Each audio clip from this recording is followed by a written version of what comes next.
Di dunia pendidikan modern, keberagaman siswa adalah hal yang tak terelakkan.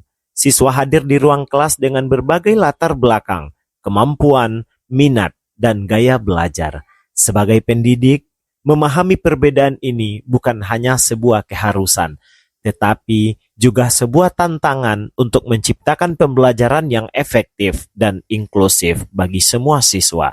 Salah satu pendekatan yang menjawab tantangan ini adalah pembelajaran berdiferensiasi. Pembelajaran berdiferensiasi adalah strategi yang memungkinkan guru untuk merancang pengalaman belajar yang sesuai dengan kebutuhan unik setiap siswa. Dengan cara ini, setiap siswa memiliki peluang yang sama untuk berkembang secara maksimal sesuai potensinya. Namun, apa sebenarnya pembelajaran berdiferensiasi itu dan bagaimana cara menerapkannya dalam praktik sehari-hari? Assalamualaikum warahmatullahi wabarakatuh. Halo guru hebat di seluruh Nusantara, salam sejahtera untuk kita bersama. Perkenalkan, nama saya Mulia Okto Irman SPDI, Guru Pendidikan Agama Islam dan Budi Pekerti di SMA Negeri 3 Lengayang, Kabupaten Pesisir Selatan, Provinsi Sumatera Barat. Pembelajaran berdiferensiasi merupakan pendekatan pembelajaran yang berpusat pada siswa, di mana guru secara proaktif menyesuaikan strategi, baik konten, proses, atau produk belajar, berdasarkan perbedaan kebutuhan siswa. Pernahkah Ananda merasa bosan saat belajar? Atau mungkin ada yang merasa kesulitan memahami materi tertentu? Nah, hari ini kita akan coba cara belajar yang berbeda. Bayangkan, jika kita belajar seperti sedang bermain games, di mana setiap level memiliki tantangan yang berbeda-beda. Nah, dalam pembelajaran berdiferensiasi, Ananda akan memiliki kesempatan untuk memilih tantangan yang sesuai dengan kemampuan dan minat Ananda masing-masing. Jadi, siap untuk belajar dengan cara yang lebih seru? Langkah pertama yang saya lakukan adalah melaksanakan asesmen awal melalui Google Form. Melakukan asesmen awal melalui Google Form bertujuan untuk memahami secara mendalam tingkat kemampuan, minat, dan gaya belajar setiap siswa.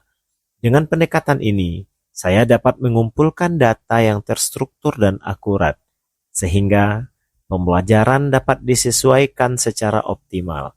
Hasil asesmen ini menjadi dasar penting dalam merancang strategi pembelajaran yang lebih efektif, relevan, dan mampu mendukung perkembangan siswa sesuai dengan potensi dan kebutuhannya. Setelah data awal terkumpul, langkah selanjutnya adalah melakukan wawancara dan observasi langsung. Pendekatan ini memungkinkan saya untuk menggali lebih dalam mengenai aspek-aspek tertentu yang mungkin tidak terlihat dari hasil Google Form, seperti sikap dan sifat pribadi, tantangan belajar, serta harapan siswa. Selanjutnya, saya menyusun rencana pembelajaran yang fleksibel. Melalui strategi ini, setiap siswa memiliki kesempatan untuk berkembang sesuai dengan potensi, gaya belajar, dan kebutuhan individual mereka.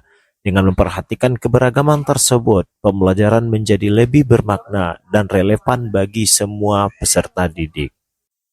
Pada variasi konten, saya menyajikan materi pembelajaran dengan berbagai cara seperti teks, gambar, video, atau simulasi. Pada diferensiasi proses, saya memberikan tugas yang berbeda-beda sesuai dengan kemampuan siswa. Misalnya, tugas yang lebih menantang untuk siswa yang cepat, atau tugas yang lebih sederhana untuk siswa yang membutuhkan bantuan. Selanjutnya, diferensiasi produk.